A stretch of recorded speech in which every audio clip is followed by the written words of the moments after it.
L'actualité de ces jours, la cérémonie d'investiture du président de la République Félix-Antoine Tshisekedi pour son second mandat à la présidence de la République se déroulera le samedi 20 juin 2024 au stade de Martyrs. La France, à son tour, félicite le président de la République Félix-Antoine Tshisekedi pour sa réélection à la présidence de la RDC.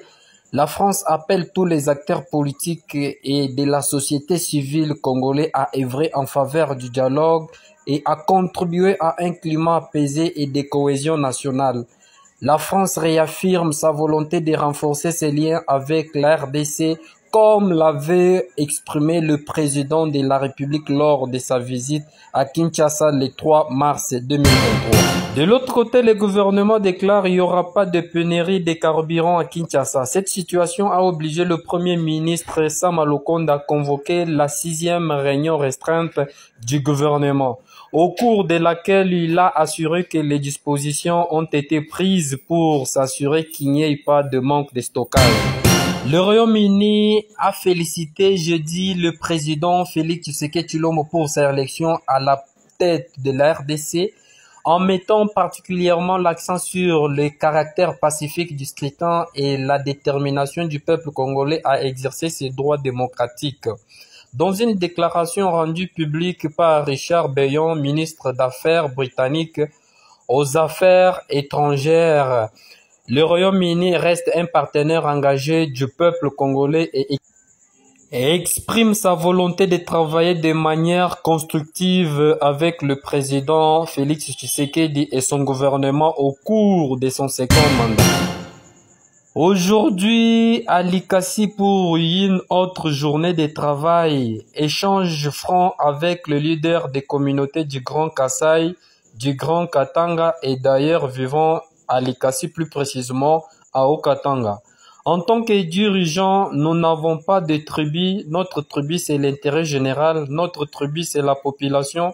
Et notre ennemi, c'est l'insécurité. Notre ennemi, c'est tout ce qui menace l'unité. Que les élections ne nous divisent pas, que les politiciens ne nous divisent pas, déclare le gouverneur Jacques Yaboula Katou.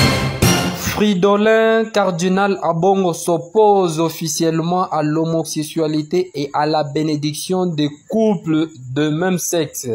Déclare: nous ne considérons pas comme approprié pour l'Afrique de bannir les unions homosexuelles ou les couples de même sexe parce que dans notre contexte, cela causerait une confusion et serait en contradiction directe avec l'ethos culturel de notre communauté africaine. La police nationale à Kinshasa interdit de jouer la musique après 21h dans des bars, terrasses, boîtes de nuit, églises. La police serait sur terrain. Elle interdit qu'un enfant moins de 18 ans se balade dans la ville de Kinshasa à partir de 22h.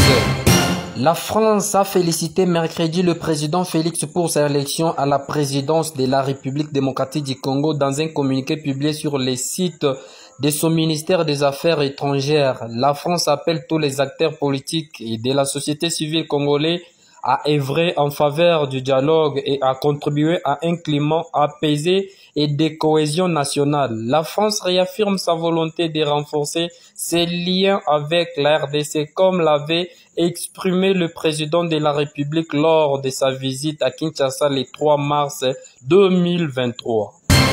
À son tour, Vladimir Poutine a présenté dans un message le vœu au chef de l'État de la République démocratique du Congo, Félix-Antoine Tshisekedi Tshilombo, ce jeudi. Déclare Vladimir Poutine que tout ce qui a été prévu se réalise et que des personnes proches et aimantes, des camarades fidèles et des amis soient à vos côtés, Monsieur le Président. Alors il est important, Madame, de vous dire qu'aucune société ne peut émerger sans l'ordre de la discipline.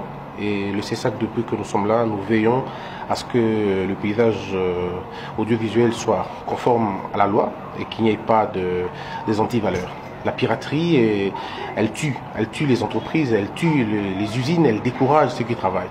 Et nous avons décidé avec le bureau et même tous les CESAC d'interdire et surtout de sanctionner sévèrement toutes les chaînes qui s'adonnent allègrement à la piraterie, c'est-à-dire produire ou diffuser un contenu qui n'est pas le vôtre.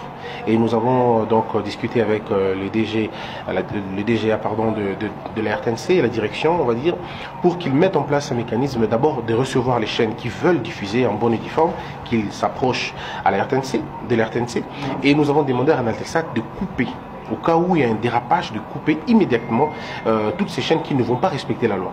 Et nous, quant à nous, au niveau du CESAC, nous allons tout à l'heure publier notre communiqué, interdisant bien évidemment les chaînes à diffuser des programmes qui ne sont pas les leurs, mais à encourager bien évidemment ces médias de s'approcher à la RTNC et de prendre, de respecter toutes les modalités, et on va aller dans ce sens-là. Donc sinon, la CAN doit se passer dans les meilleures de conditions. C'est un événement international, mais qui ne donne pas l'occasion à la piraterie.